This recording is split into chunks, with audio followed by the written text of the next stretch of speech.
রশিদ আলী যে আমাদের সকলের ভাই ছিল এবং সঙ্গীত সম্রাট,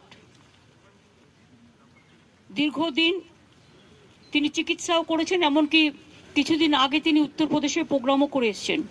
তার ছেলেও খুব ভালো গান করে, তার স্ত্রী ছেলেমেয়ে সবাই আছে, এখানকার চিকিৎসকরা আছেন। আমি প্রথমে চিকিৎসকদের বলবো যে তাদের কিছু বলার থাকলে আপনাদের জানাতে, তারপরে আমি আমার কথা বলবো।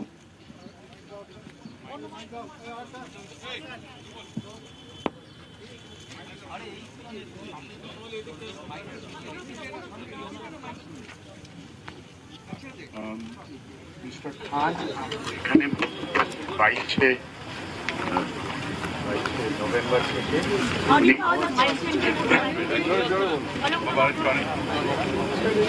Hello hello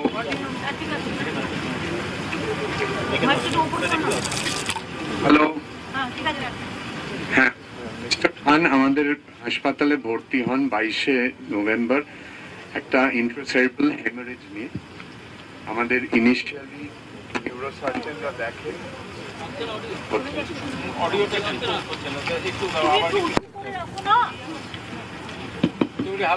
hello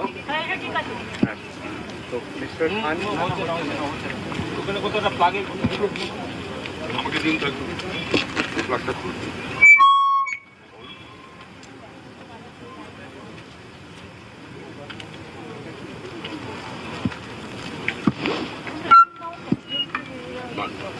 hello hello hello হ্যাঁ, মিস্টার খান ভর্তি হয়েছিলেন ইনিশিয়ালি একটা মাথার মধ্যে একটা ব্লিডিং নিয়ে, একটা ইন্ট্রাসেরেব্রাল হেমারেজ নিয়ে।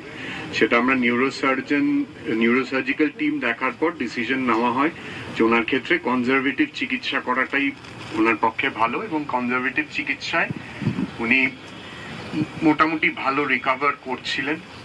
করতে করতে এতদিন হাসপাতালে থাকার ফলে একটা ইনফেকশন ডেভেলপ করে, যেটা খুব র্যাপিডলি প্রোগ্রেস করে, এবং আজ ভোর রাত্রেই ওনাকে ভেন্টিলেট করতে হয়, এবং তারপর ওনার ব্লাড প্রেশার কমে যায়, ব্লাড প্রেশার বাড়াবার ওষুধ দিতে হয়। কিন্তু সবকিছু করা সত্ত্বেও আলটিমেটলি আমরা ওনাকে রিভাইভ করতে পারিনি। উনি 3:45-এর সময় চলে গেছেন।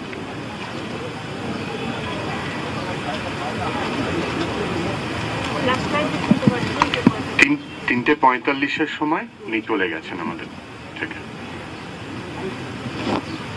না, আমি পিয়ারলেসের এখানে ম্যানেজমেন্টের সকলে আছেন, আর যিনি আপনাদের কাছে অ্যানাউন্স করলেন তিনি ওনার ডক্টর ছিলেন এবং তিনি তার সাধ্যমতো চেষ্টা করেছেন। আমার সাথে রশিদ আমার ভাইয়ের মতো, রশিদ আলী খানের স্ত্রী, মেয়ে এবং ছেলে এবং মেয়েরা আছে। আমরা সবাই মিলে এই শোকাহত এই খবরটা, আমি তো জাস্ট গঙ্গাসাগরে ছিলাম, গঙ্গাসাগর থেকে জয়নগরে গিয়ে আমার কানে কানে কিছুটা খবর আসছিল, তারপর আমি নবান্নতে ফিরে আসার পরেই আমার কাছে খবর আসে এরকম কিছুটা হতে চলেছে। সেজন্য আমি চলে আসি সঙ্গে সঙ্গে খবর নেওয়ার জন্য। তখনও আমার কাছে শেষ ইনফরমেশনটা ছিল না। এখানে এসে ডাক্তারদের সাথে কথা বলে আমি জানতে পারি, ওর পরিবারের সাথে কথা বলে, যে তারা তাদের সাধ্যমতো চেষ্টা করেছে, সাধ্যমতো চিকিৎসা দিয়ে, কিন্তু ultimately it's a great loss. এবং রশিদ আলী খান আপনারা জানেন বিশ্ববিখ্যাত একজন নাম, এবং তার নাম নতুন করে তার পরিচয় দিতে হবে না। তিনি আর্টিস্ট হিসেবে বলতে পারেন সঙ্গীত সম্রাট, এবং উত্তরপ্রদেশে তাদের অরিজিনাল জন্মের স্থান, কিন্তু তিনি বাংলাকে ভালোবেসে বাংলাকে চিরকাল বাংলায় থেকে গেছেন, এবং তিনি বিশ্বের এমন কোনো জায়গা নেই যে প্রান্তে গিয়ে তিনি সঙ্গীত প্রচার করেননি। তিনি নিজে আমাদের বঙ্গবিভূষণ, ওদিকে পদ্মবিভূষণও আছেন, এবং ওর ছেলেও খুব ভালো গান গায়, ভীষণ ভালো ছেলেকে তৈরি করেছে। মেয়েটাও খুব ভালো, মেয়েরাও করে। ওরা আসতে চাইছিল না, তার কারণ হচ্ছে ওদের এতটাই ওরা শোকাহত। কিন্তু এই পরিবেশে যখন কেউ চলে যায় তখন তো আমাদের রবীন্দ্রনাথ ঠাকুরের ভাষায় বলতেই হয়, দুঃখ হলেও সুখ আছে, দুঃখ তেমন আছে, কাউকে না কাউকে চলে যেতে হয়। কিন্তু অল্প বয়সে চলে গেল, এটা আমাদের কাছে অফকোর্স খুব একটা দুঃখের। আমি মনে প্রাণে চাইতাম রশিদ রিভাইভ করুক, এবং আমাদের দিক থেকে যতটুকু সহযোগিতা করার, আমার সাথে খুব ভালো যোগাযোগ ছিল। ও আমাকে বলতো তুমি আমার মা আছো, এইভাবে আমার সাথে কথা হতো। ওর বউ জানে, স্ত্রী ছেলেমেয়েরা জানে, এরাও আমাদের হয়ে অনেক কাজকর্মও করেছে।